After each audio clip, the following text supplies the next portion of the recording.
I've heard that. I've read a I little think about you it. could lessen the impact, but I think there's a lot of truth to that. Okay, those interested, it's Kondratiev. Yeah. It's a Russian economist, mathematician too. I don't buy it, but anyway, it's a good point. Is this a definitive list or is this a growing list? No, that's it. That's it. That's what most people say. I will add mine. Have you seen this? This is about the investor psychology, which I didn't mention. Okay, you've seen this. This is great. That's pretty good. It's like there is a YouTube interview by a financial reporter to an investment banker of last year, which is hilarious. You passed me I remember the link. I recommend it. I can't remember the name of the guy. That interview is incredible. It's an interview of an investment banker and their role in all this. I don't think this is this either. So let's go to the theory. According to the Keynesians, it's a lack of spending, and that's why the reaction has been a stimulus plan, a TARP, money for the banks, money for the auto companies, cash for clankers, and some people are saying that it was too little. Some economists are saying it was too little, so there should be a second TARP and more money. Okay, that's the Keynesian, because money doesn't matter. All right, money is part of the institutional framework, and if you ask me, it's one of the key institutions in the institutional framework, and money matters. The monetarists say, well, probably what happens is that the rate of growth of the money supply was not adequate. It was too slow. But spending is another thing. They are fiscal conservatives. It's the money. Something happened to the money only. But implicit is also some kind of expansion. And the Austrian school, which has a totally different version of the cycle. The Austrian school says,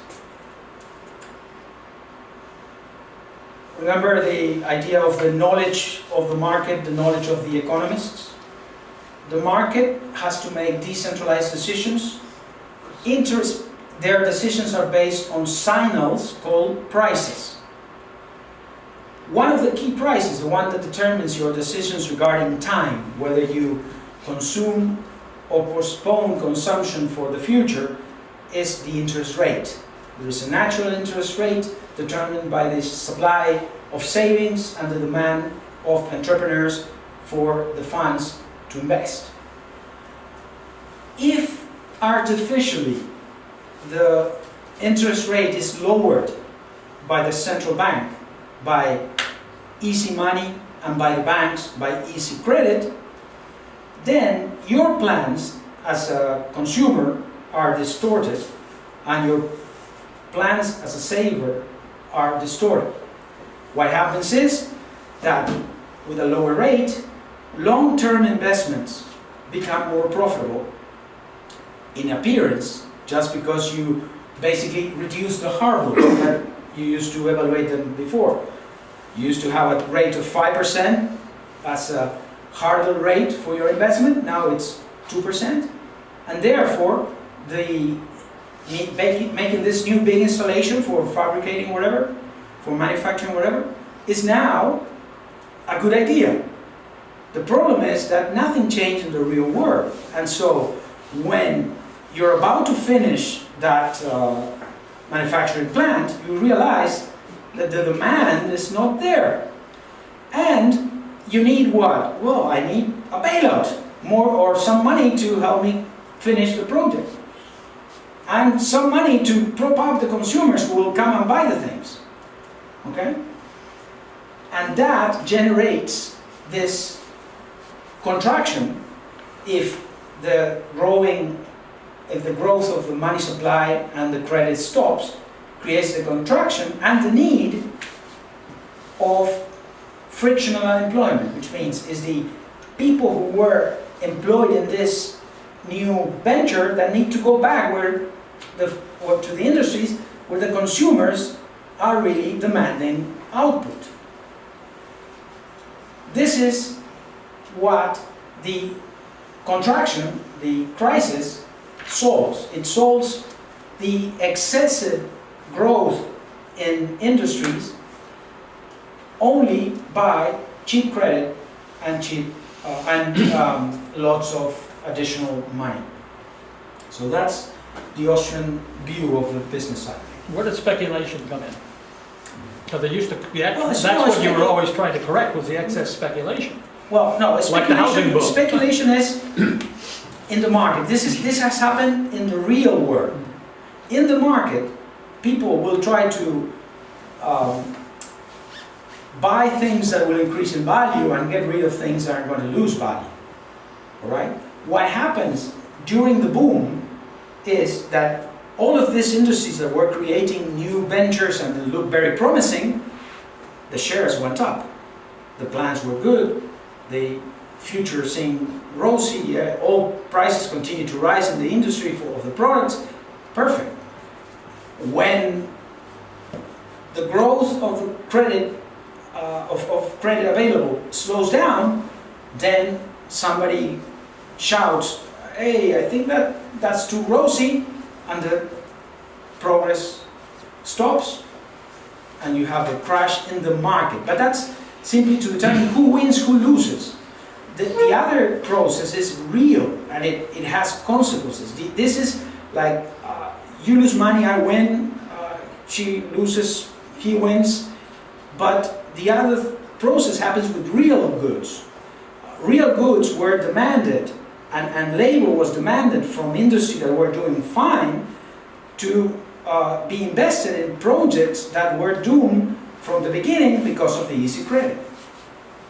And If it didn't let me give you an become example. Because people were living off stock gains and housing gains. Well, no, that's also... Because you were almost saying like the stock market is independent of a lot of that. No, it's not independent. Okay, I'm saying that drove a lot of the it. stock market determines who wins and who loses, but the process is driven, and the investors, the new investors that come into the market, is also driven by loose monetary policy and cheap Yeah, I credit. agree. Okay? But I think there's another factor which you haven't really addressed, and that is the efficiency of production. Well, the efficiency of production, in the theory, is increased when you lengthen the period of production. When, according to the Austrians, they say when you make more roundabout processes, and the specialization in each step provides a better use of the resources and a cheaper or better final product. Well, the invention of the computer and the World Wide Web has Yes. increased the ability Correct. for money to move very, very fast.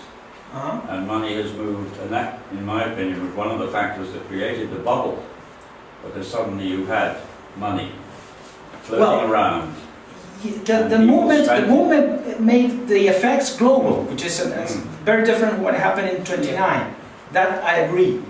But still, the money was not fueled by the computer, or the velocity didn't increase dramatically.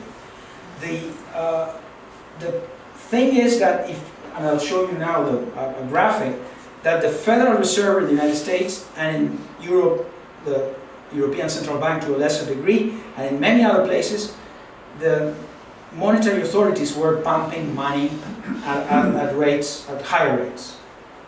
Question. I mean, would it make it sense? It seems to make more sense not so much to call this thing credit, but really call it debt expansion. Because in a fiat money system, what we use is not money. It's actually debt as an IOU. Just for Correct.